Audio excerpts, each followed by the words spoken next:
What's going on, growers? It is Sophie Bezzetti here from Soil+Spore. How's your day going?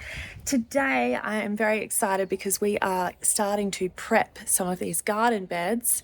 As you can see, we've put in some timber sleepers, and I'll tell you a little bit about that in a minute, why I've done it and what the plan is. So yeah, today I'm going to be sort of popping in some weed matting just to separate the gravel from where I'm going to put our beautiful new potting mix. So the idea is that we're going to be filling up these retained areas which previously were just flat gravel, this kind of stuff actually. A really ugly white gravel that you find everywhere in Australian homes that are over 30 years old. And so what we're going to do is we're going to put down some black plastic to separate the gravel from the potting mix. Sorry, not black plastic, weed matting or something like that. I'd prefer not to use plastic. There is already a plastic layer underneath all of this. So I want to avoid having any more plastics in my garden. But I will talk to you a little bit about how we put in these sleepers, because my partner and I are by no means builders or anything like that, and we actually learned how to do this by just watching YouTube videos.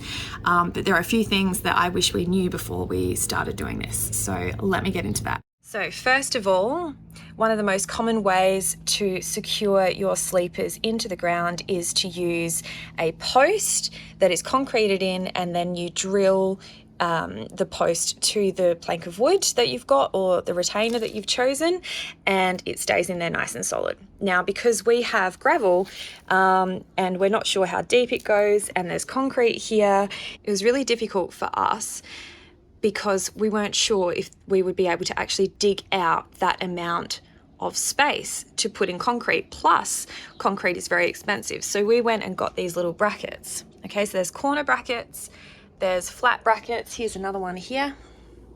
And you hammer those in and then you screw them to the inside of your retainer. We managed to do this fairly well. It wasn't going to be perfect because we don't have the facilities to make it completely level. So we had to pack in some gravel underneath some of the sleepers, as you can see, to make them somewhat level. Now, this bothers me, but at the end of the day, I think I can hide it with a plant. And also the beauty of having these stakes in here as opposed to concreting in is that you can remove them at any time. So we went for a treated eco pine with a nice red brown finish on it. And the other difficulty that we had was this concrete footpath, which is old and not done very well. So you can see it bows out in the middle here. So we couldn't get a straight line from there to there. So we decided, okay, we're going to actually make it look like it's supposed to be there. And eventually, when we're doing our concreting, we will put a little concrete step here to make it look like it's all supposed to be there. Another thing I wish I had realized or accounted for is the space between the existing structures and the wood that we have purchased to put in as these retainers, so these sleepers.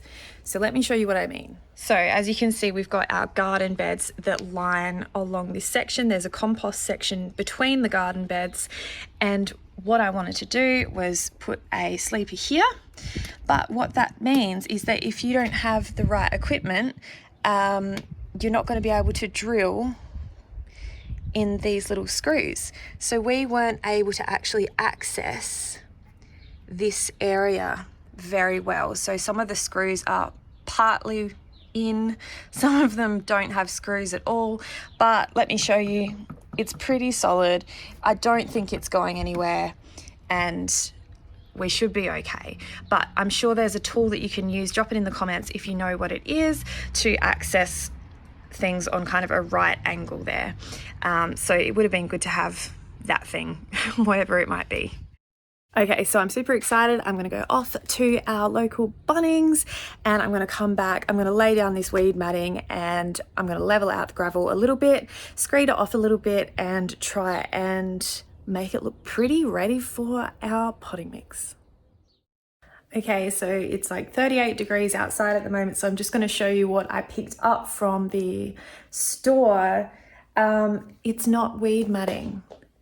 I realized that weed matting will disintegrate after about 12 months, even if you get a really good one. So I have actually found this stuff called pillar drainage membrane, and it's specifically designed to be puncture resistant. It filters water through it, so that's great. So it doesn't hold any water.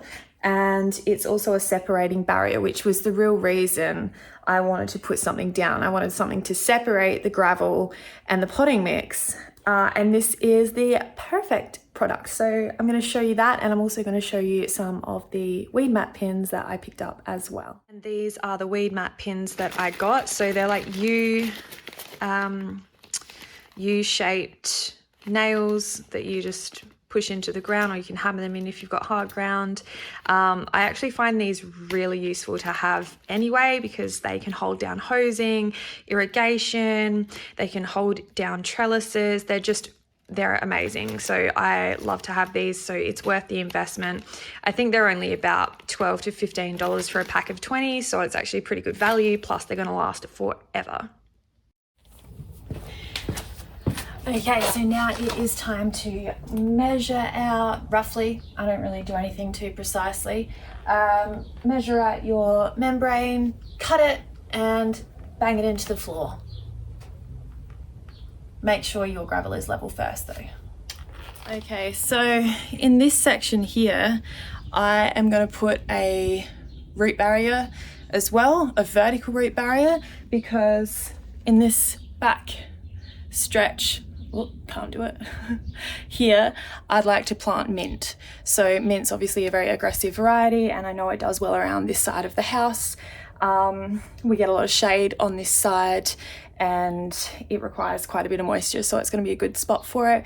There's plenty of drainage as well. There's probably about 20 to 25 centimeters of space where the soil will be, so it should be a nice happy environment for a beautiful big mint plant. Okay, so I've laid down the membrane, and now I'm going to go along and hammer in the U-hooks. Hi Ocean, hi baby. Okay, so I have laid down the fabric there and nailed it in. Now you can't leave it exposed to UVA or UVB for too long, and of course in Australia we have a lot of all of that. The UV here is currently 11 and it's 36 degrees Celsius. I'm gonna risk it for a day because I'll be putting in my potting mix tomorrow, which will cover it and give it some protection.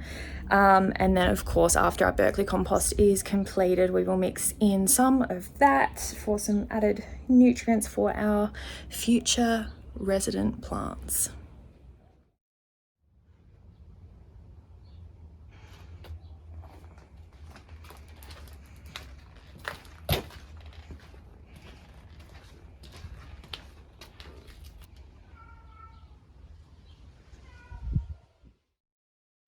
Hello, so yes, today I am putting in some potting mix. I'm gonna have to go back to the photo shop down the end of my street. Big shout out to Gobles for being incredible, and to get a little bit more. And I'm gonna get some sea salt solution as well while I'm there, so I might show you that. There's a guy up in the Barossa who apparently makes this stuff with different nutrient balances and different ingredients, so it's a customized solution, I suppose. So yeah, let me get digging and I will show you what's going on. So we decided that it was too hard to bag things up, so they drove the forklift down with some more potting mix in it, and that is how we're going to load it up today.